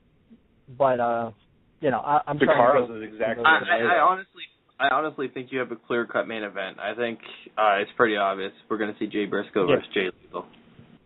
Yeah. I mean, probably that, but besides that, one main event, it could sell a show, but at the same time, you do want to see kind of a stacked lineup. And, you look at that though, and then you see like 70,000 tickets for WrestleMania sold out in 5 minutes with nothing announced. I mean, well, because with WrestleMania, I think that's completely different because WrestleMania is the biggest wrestling event of the year. So I don't know. I think Best in the World is one of Ring of Honor's biggest shows of the year. But a lot of people are really skeptical about going to shows when they don't know what's going to go on. I mean, I bought a ticket for the 13th anniversary not knowing, but most people won't, like, the hardcore fans might do it. Like, all of us talking right now would probably go to a show or buy a ticket to a show even if we don't know any of the matches because we're wrestling fans. But, like, your casual viewer that only watches, like, so much won't go to a show if they don't know what's going on. And, like, Shikara does that all the time where they expect their fans to buy tickets without knowing anything. And now ROH is starting to go down that avenue as well. And I've never agreed with that business decision because it's like, why don't you at least announce your main event months ahead of time and then sell some tickets. Yeah. You know what I mean? Well, it's kind of hard to do that because, like, that kind of devalues any main event you have leading up towards then because you kind of know the result. Yeah, that's true. Fair enough. The one thing about Ring of Honor for me, and, I'm kind of glad we brought this up, Ring of Honor for me for the past, I would say, year, maybe year and a half, they've been putting on good shows, but there really hasn't been, like, a show where you say, oh, I had to be there. All their shows are consistent. They're good shows, but they kind of miss their potential. Like, it was good, but maybe it could have been better. There hasn't really been any blown-away matches. There hasn't been, that unexpected, 5-star match like Showdown in the Sun in 2012, Davey Richards and Michael Elgin. Nobody expected that, but it came out of nowhere. And, people raved about it. Then people wanted to see it in PWG. People wanted to see it everywhere. It was those unexpected moments. And that was even at a time where Ring of Honor wasn't really doing well business-wise. So I feel like, Ring of Honor has gotten to a place where they know what they are, and they put out these cards and they say, well, our fans are going to buy tickets and buy the shows. The matches are going to be good, but not great. That's just my opinion. Yeah, I think the only time, I can say out of all of us, I was the only one I got to be there because I had never been in a Ring of Honor show before the 13th anniversary. So you can see I'm the only one out of all of us had that feeling the last year and a half. I'll tell you from experience, I bought tickets to the Global Wars weekend without knowing anything going on. I'm kind of regretting it now just because there wasn't really anything new announced, but hopefully the matches... See, that's the thing, is that Ring of Honor says, well, people are going to, we're going to sell out 4 total nights of shows because we're bringing in guys from New Japan. And at the same time, okay, you're going to bring in Nakamura. Everybody loves him. Okada, that's awesome. You look at last year where they booked, like, terrible matches for, like, half of the shows. Yeah. Yeah, I think the War of the Worlds in New York City, I think, was a better show, which I don't get that. I think when you do shows like that, one show shouldn't be significantly better than the other. I think everybody in Canada wish they could have seen Steen versus Nakamura. That was it was a great match. I can tell you, as somebody who paid for a decent ticket for that show, I was pretty pissed off. Yeah, and then see someone like me who saw that, and you're like, holy shit, we got to see that, instead of, it was, Steen and Adam Cole, which we've seen before. But yeah, Steen and it was pretty obvious outcome as well with Steen, the rumors of Steen at the time. Yeah, and it was just, I think when they're booking these shows, they're like, well, we're going to sell out, so it's whatever. And then you look at a guy like Tanahashi, when he's going to go out there for these shows, we're not going to see the 5-star match we saw at Wrestle Kingdom against Okada. There's lots of reports going around from, credible sources that Tanahashi is beat up, he's hurting, he's injured. So we're not going to see the regular Tanahashi that we've seen in New Japan. That's why, he's been feuding with Toriano. Well, I personally think just seeing the show, I thought the Border City show that they did with New Japan was better than the Ring of Honor show in Toronto. I really did. Yeah. And that's the thing. I thought with this year, they were going to be like, okay, let's maybe work with New Japan. Maybe we'll spend a little bit more money and bring in some other guys, because imagine how great it would have been to bring in a guy like Shibata, which people have been, begging, tweeting Ring of Honor, emailing them, telling them, bring in Shibata. Please, no matter what you can do, bring in this guy, because he's one of the best in the world. Bring in Ishii, bring in guys that rarely come here. And I don't know. It's just, I think it's cool for people that have never seen, Nakamura or Okada live, and it's kind of like a one-time thing, okay, I saw them, and that was it. But I don't know. I expected more. I don't think they're going to be bad shows, but that's the thing. They're not going to be bad shows. They're going to be good, but not great. That's just Tom, my opinion, though. You mentioned Tanahashi, and the fact that he's hurting. And last year at this time, he was hurting as well. And they gave him Mike Bennett so that he could have an easier match. And if he's hurting going into this year's War of the World, I'm wondering who they give him this year. And I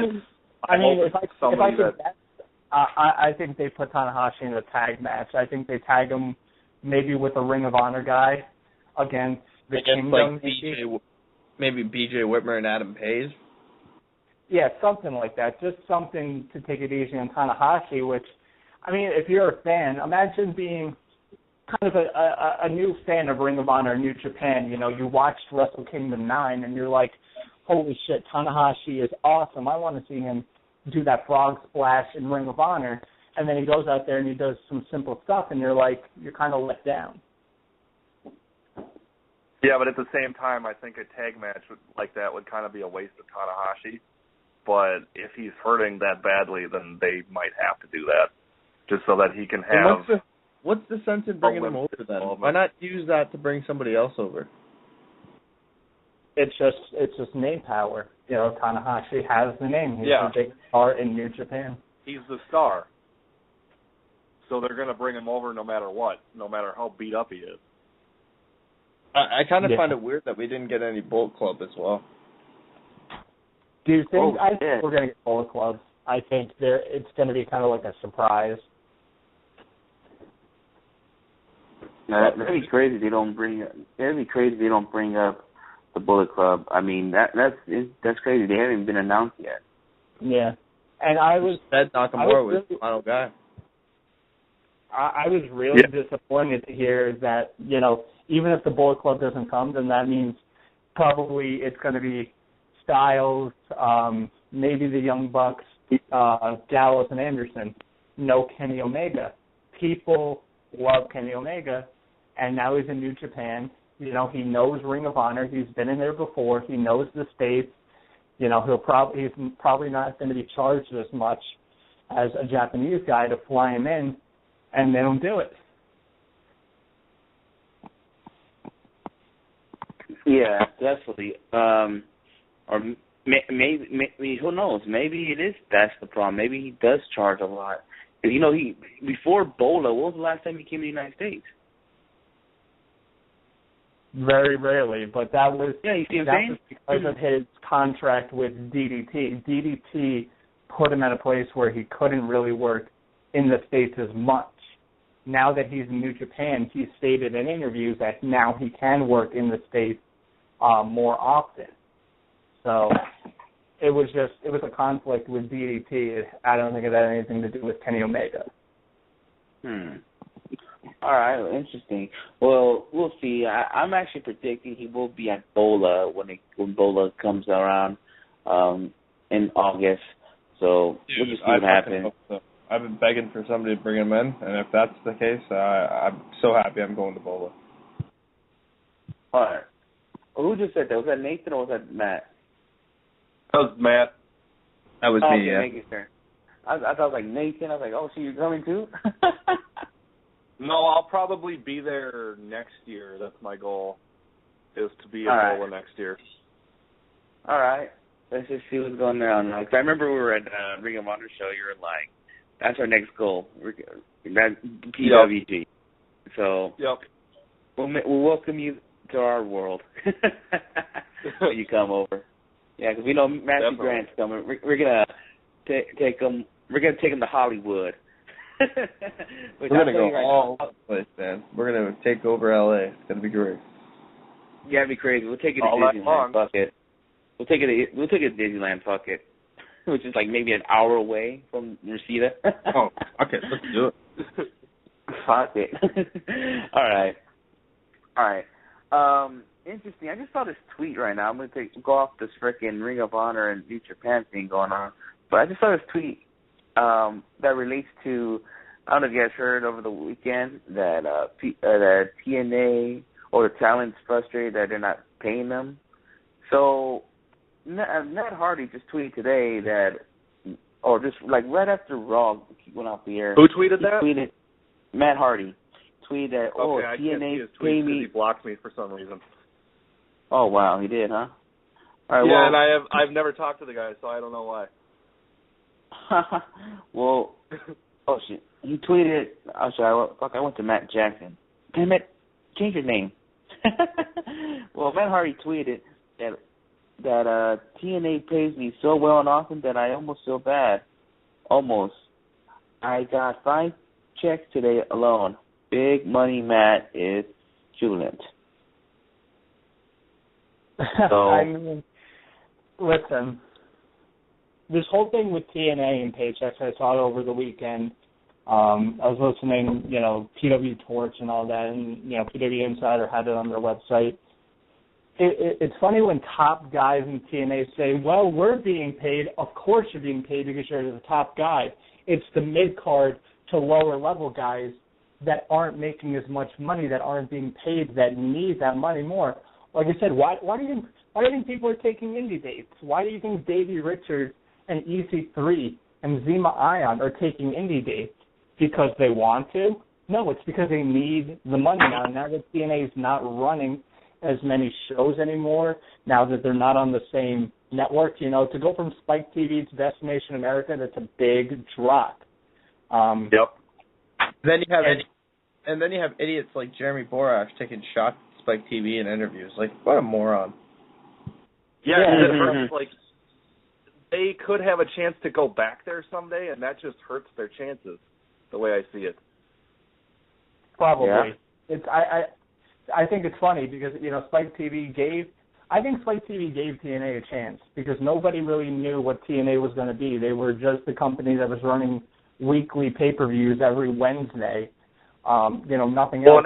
And after that, Spike TV said, we're going to give you a chance. We'll put you on our network.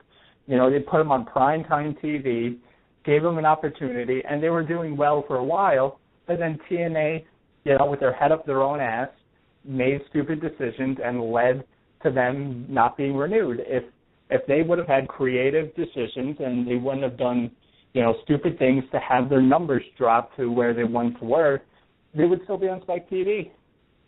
I don't think there's any question. Not to mention they once bragged about getting a 1.0, which isn't that good when you look at like TNA's numbers compared to like WWE's numbers. Yeah, and I don't think it's funny because people would say, well, TNA is drawing in 1 million, 1.2 million people in each week. But then when people would look at the numbers, Cops was doing the same number, which, you see Cops reruns on Spike TV all the time because that's kind of their whole thing. A 24-hour marathon every fucking day. Yeah. So to say that they're drawing in 1 million people, okay, that's all well and good, but so are their other shows. It's not, Spike TV is a major network, so I think they're going to pull in 1 million people for, some shows. And when they show Bellator on TV, I think they're drawing in 1 million people to watch Bellator. So this whole TNA, it's just more TNA nonsense, You think something good's going to happen. And listen, I've heard some good things. I don't watch TNA as much anymore because I don't have Destination America. And to be honest, I watch too much wrestling during the week between WWE, NXT, Lucha Underground, Ring of Honor, New Japan, all these, indie shows that are pumping out better, quality products in TNA. I don't have time to go and recap what happened on Impact. It's not as readily available. So it's just, and, people say, oh, well, they're putting on good shows. Okay, that's well and good, but when there's better products out there, TNA isn't really reaching as many people as it should be. Well, I'll say this about TNA. They really good roster. Like, their roster is probably the most stacked, like, out of any company in wrestling right now, even though they lost, like, a couple guys like Samoa Joe and, like, the Dudley Boys and whatnot, but they still have a pretty decent, like, really talented roster. It just sucks that I don't want to watch them because the way that the talent is handled is something that I have problems with because they make these guys look like... I wouldn't say TNA is the most talented, like the talent-stacked roster. I mean, look at NXT. Look at NXT and in combination WWE. Put those two together, I think that's better than TNA.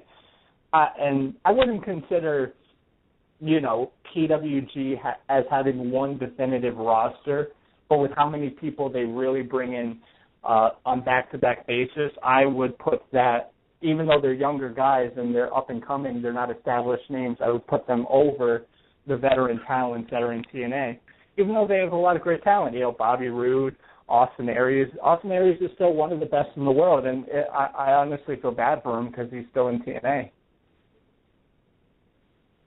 Yeah. Yeah, definitely. It's funny that you mentioned it. You made a good point. The big guys are getting paid. The main roster is not. Then now you have Mia Yim, or I could say her new name is Jade. I know she's not going to get paid top dollar in TNA, but I can still see her doing indies.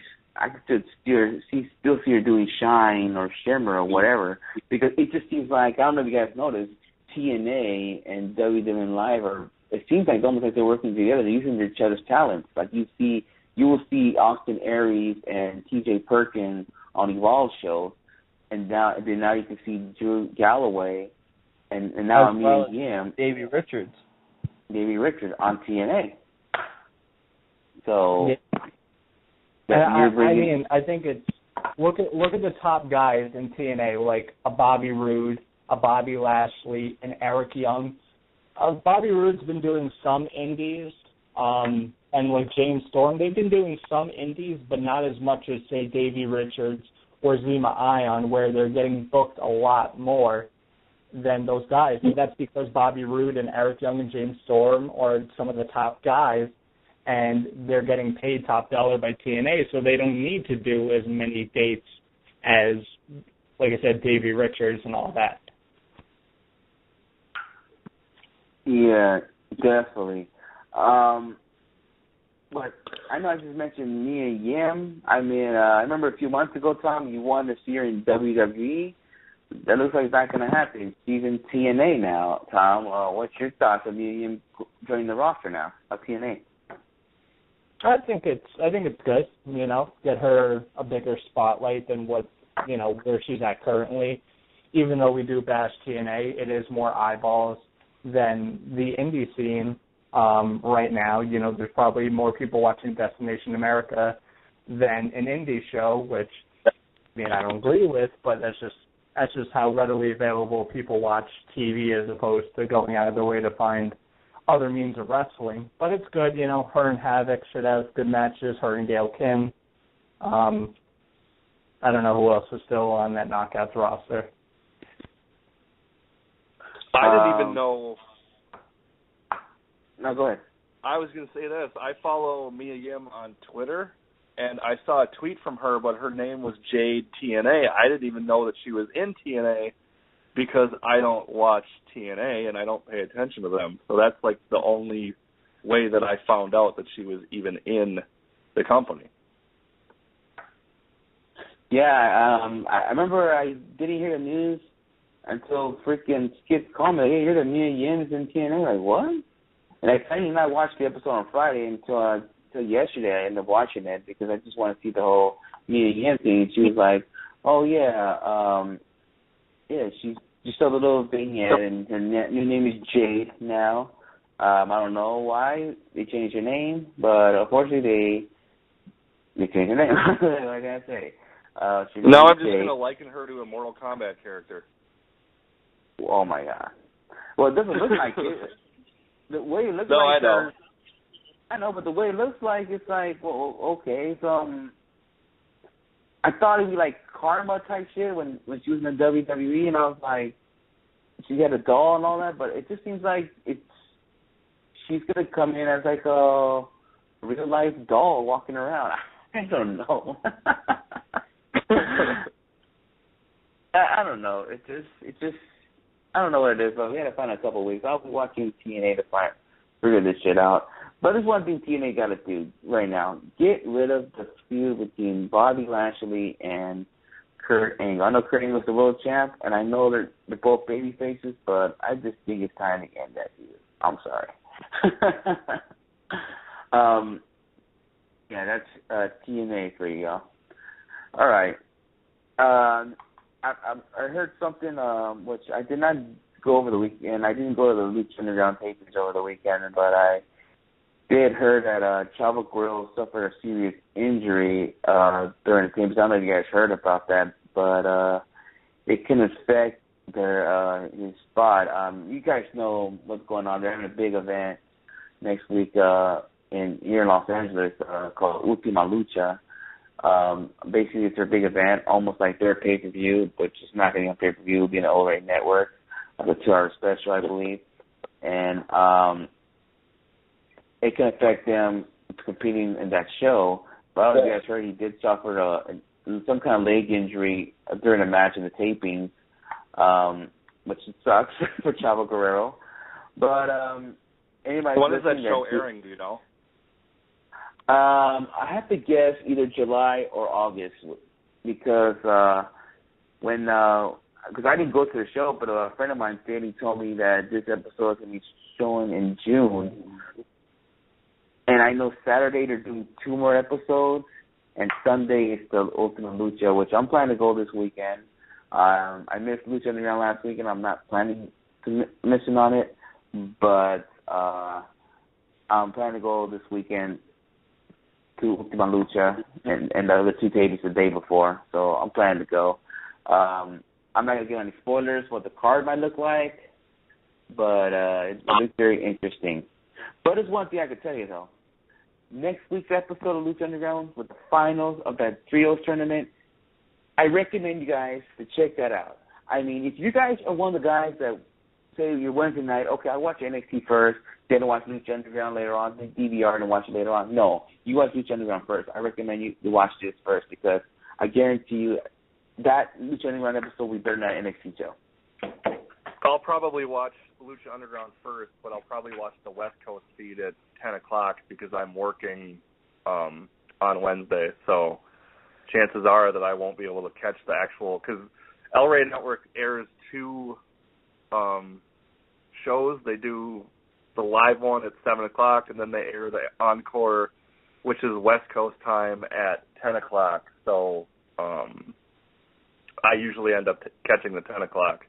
And it's not because I'm watching NXT. It's because I'm working on Wednesdays and I can't watch it at 7. Yeah. Yeah. I mean, usually it doesn't matter for me. I mean, I vary. I switch it. Sometimes I go NXT first and Lucha Underground, or Lucha Underground first, then NXT. So it doesn't matter because I usually catch them both Wednesday night anyway. Yeah, definitely. We'll see what happens. I mean, in 2 weeks. Now I don't see what happens, but I'm gonna tell you what's gonna happen. What you guys should do: watch that episode. I recommend it, but watch this weekend as well, or this week's episode. The way you want it. Watch NXT first, then watch Lucha. The way you guys want to do it, whatever you want to do it, just go ahead. But next weekend, everybody's listening, because I attend the taping, you're going to see a crazy-ass spot that you're going to be talking about the show. I guarantee it. And, you guys don't want to miss it next week. And I'll be at the taping, and I just hope there's no long hiatus after this weekend's tapings, because it would suck if they do have a hiatus. But, I hope that's a false rumor. This is a false rumor? I hope it is. That's what I'm saying. Because I've heard that there's rumors that might go on hiatus and then start back in a couple months. But I hope the rumor that I read is wrong. Because I don't want them to go on hiatus because they're too good, and I think it would kill their momentum. Or not, well, it wouldn't kill their momentum, but it would probably hurt it. if they were to go on hiatus and then have to come back a couple months later. Yeah, I think they could do a short one, like maybe 2 or 3 weeks or maybe a month. Just give it a little bit of a break. I think that would be okay. But anything longer than that, then you're kind of making people possibly forget about it. People will be like, "Oh wait, Lucha Underground's back. I thought they were supposed to be gone." And so I think, like, you tell people, okay, we're going to be back in a month or so, and it gives people a chance to kind of slow down, catch up on other things, and then look forward to Lucha Underground coming back, because a month isn't really too long of a wait, but then anything after that, and people, I think, nowadays start getting a little bit impatient. Yeah, and you know what? We all should have seen this coming, because you see guys like B-Boy, Cholo, Del Rio, they're doing indie shows or outside shows outside of Lucha Underground. Del Rio got AAA, even though they're affiliated with Lucha Underground, but you got, Del Rio doing shows for, maybe even for Ring of Honor, and Cholo and B-Boy, they're doing shows out here in LA and pretty much the whole California, Bay Area, San Diego, maybe even Vegas as well. They're doing shows, indie shows out here. And, I personally think they're not going to be spending the money bringing in, Sexy Star every month out here from Mexico, all that. So we should have saw this coming from the beginning, if this hiatus did happen. I'll tell you this, though. Maybe I'll give it a chance if they do it until the summertime, because that's why I figure that's when Ultima Lucha will air, and then they got to do the episodes coming up. Like, if El Rey's thinking, okay, let's air Ultima Lucha, but let's wait in like a couple weeks, and then we start sharing the second season. And then when it comes to tapings, I hope they don't do it like right after the episode of Ultima Lucha airs, because that's gonna be like a few weeks of nothing but reruns of Ultima Lucha. I think that's bad. I think that's bad for them if they do that. But anyways, it's freaking insane. But I'm glad you guys are watching the show. I'm glad that I get to come on here in Wrestling Heads and talk about Lucha Underground and tell you guys it's a great show. And I have not yet heard no one say anything negative about Lucha Underground. On this show we did say some negative things about the WWE, TNA, hell, even the Ring of Honor, Evolve, CCW. We said negative things before, but I don't think we have said anything negative about Lucha Underground. The only thing, maybe a little small thing that about maybe having Willie Mack become a heel, which it doesn't work. I don't think it can't work. That's the only thing, and that's getting to babyface, which is a little spoiler. But I have said this before. I said there was a point with Lucha Underground for about 2 or 3 episodes where it was kind of stagnant for me, where they were putting on good shows, but there was really nothing standing out. But then once they did that cage match, that's when things started to pick up once again, because next week after cage match was the Grave Consequences match, which was phenomenal.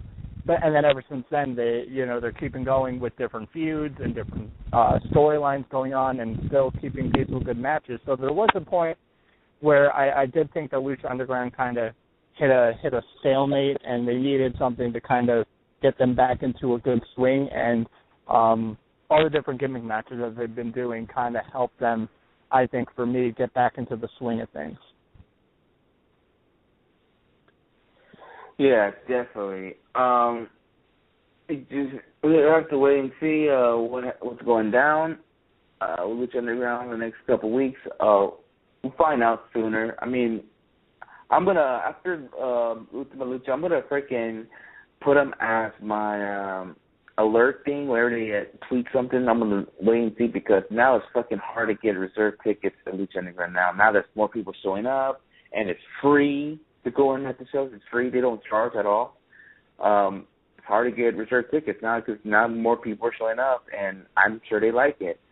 And if you guys could go to Wrestling Head's YouTube page, where we had Vince Russo on there, we'll have the Q&A. he did put out a point they'll never charge because they always want a hot crowd there, you know. So if you have a little crazy ass crowd there, it makes the TV broadcast look great. And now a lot of people want to attend Lucha Underground. Hopefully, we'll have a Lucha Underground tapings when Matt is here. Maybe we'll check it out live if you want to go.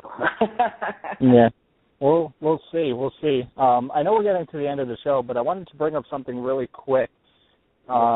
Speaking of rumors, before we end the show, I wanted to get your guys' take on the whole thing that the rumor that the Briscoes were going to NXT turned out to possibly be false, that they may not be going to WWE. What do you guys think of this? I didn't heard about that at all. I actually still am hearing that they are going.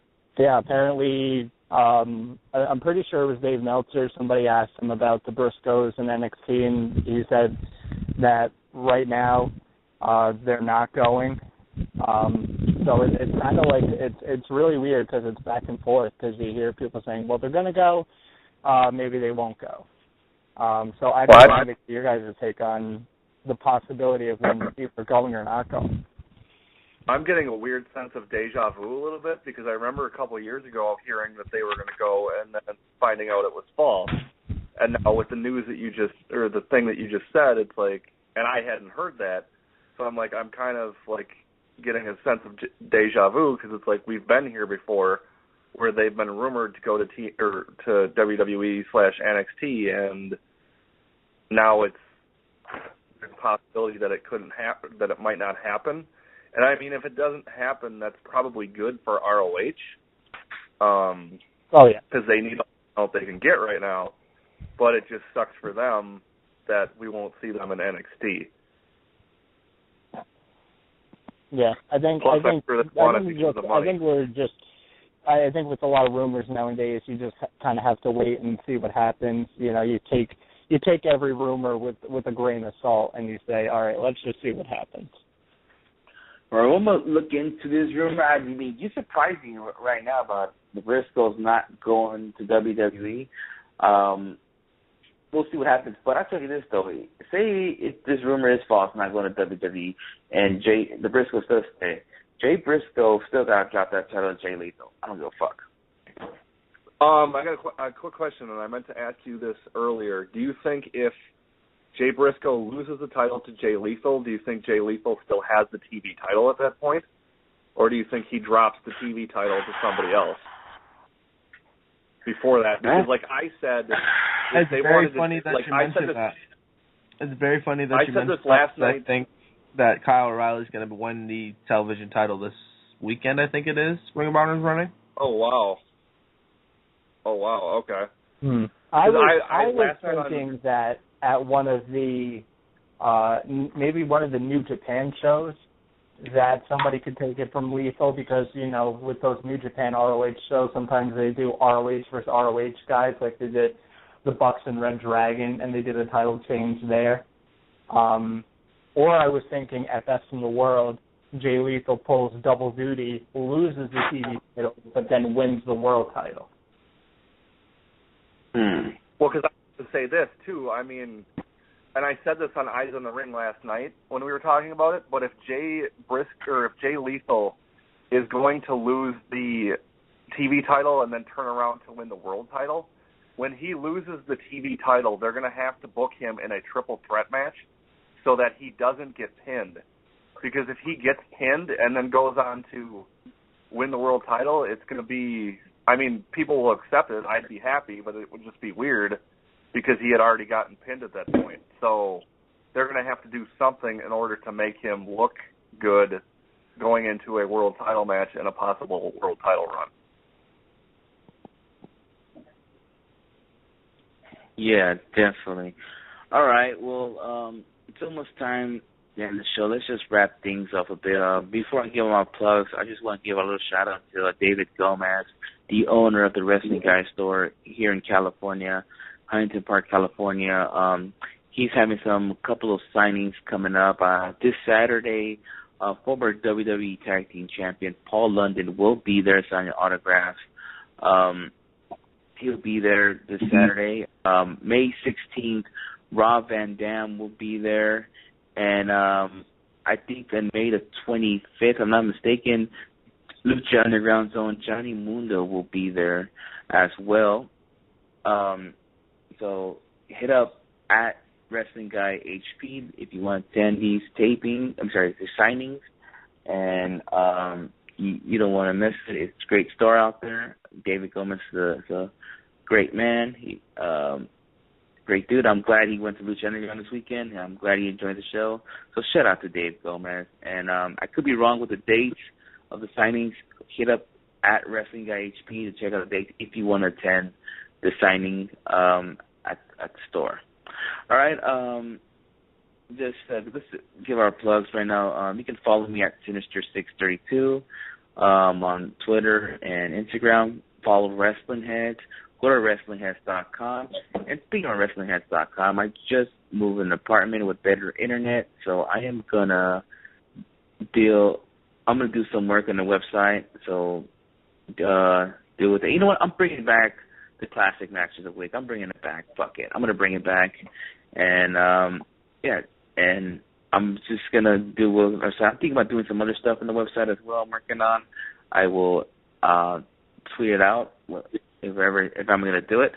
So yeah, check that out, and and next weekend. Oh no, sorry, not next weekend. Next Monday, we're gonna have Mr.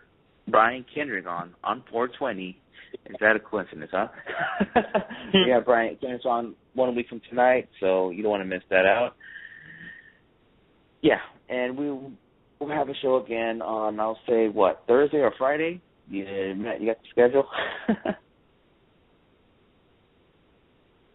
No? One of those days. But you can follow me on Twitter at @2tweetme. My only social media account, so that's the only place you'll find me. Make sure you check out youtube.com/WrestlingHeads. Our interview with Sean Hernandez is on there. Our past Wrestling Heads that aired on Thursday last week is up there as well. Whole bunch of past interviews and shows is up there as well. So make sure you check that out and subscribe. And make sure you go to ProWrestlingTees.com/WrestlingHeads. Brand new shirt. Everybody needs shirts. You need a shirt. That's Rep Wrestling Heads. Brand new logo and everything. So check that out. Just check out ProWrestlingTees.com as well. You know, save up a whole bunch of money, because once you get in there and you get your Wrestling Head stuff, you're going to buy everything. Yeah, you know what? Me and Skip are in the work of bringing shirts to shows like PWG, AWS, Lucha Underground, whatever we go to. We're thinking about bringing shirts out there, but if we don't know when. But if you're not patient enough, just go on ProWrestlingTees.com and order a shirt, because we're not sure when we're going to do it. But me and Skip did talk about it today. Matt, you want to get out your plug? Yeah, we had interviews with the former Kurt Hawkins, Brian Myers, and Mike Bailey at Alpha One yesterday. We just uploaded them to our YouTube, so check them out. Check out the shows on the Elite Podcast Network for the rest of the week. Indie Power Rankings live tomorrow. Indie Power Rankings Tag Team Top 5 review on Wednesday, and you guys back on Friday live, and then Eyes on the Ring on Sunday. The other shows, Uncle Mike and Tom Show, Greed Stole the Spot, Wrestling with Myself, Four Corners Radio, which I'm slacking on putting up an episode because I'm still feeling it from the weekend. So expect that and a couple of other things to be uploaded, as well as a new episode of Beyond the 3 Count, and they're going to have Scotty O'Shea on their podcast this week as well. Yeah, that's pretty much it. Pro Wrestling Tees, like you guys said as well, .com/WWP and /IndiePower. Support the Elite Podcast Network directly. Yeah, definitely. I think we still got Nate on. Nate, you want to give out anything? Yeah, you can follow me at Headliner5. You can follow Eyes on the Ring at Eyes on the Ring. Check out EyesOnTheRing.com. I didn't do a ROH review this last week because they did a showcase of Supercard of Honor, and I didn't want to review just a couple matches from it. I figured I'd rather review the whole pay-per-view if I was going to, so I didn't do it. And then just check out, or actually go to Facebook.com/EyesOnTheRing and like us there. everything that is on Twitter, well, not everything that's on Twitter, but most of the stuff that's on Twitter gets put on Facebook, so just check that out. Yeah, definitely. And I guess I want to say Friday, or just follow wrestling and see what's up. But I guess until whenever we have a next show, we'll see you then. Oh, yeah, and I know Skits is jumping around because the Dodgers won tonight against Seattle Mariners. Yeah, but he couldn't get on because he has a shit mic. I know, right? All right, let's see when Eric comes back because baseball season just started, so the schedule's going to be tight. So, yeah. All right, shout out to Skits. Follow him at WH Skits. And I guess till whenever we do our show, we'll see you then. Peace.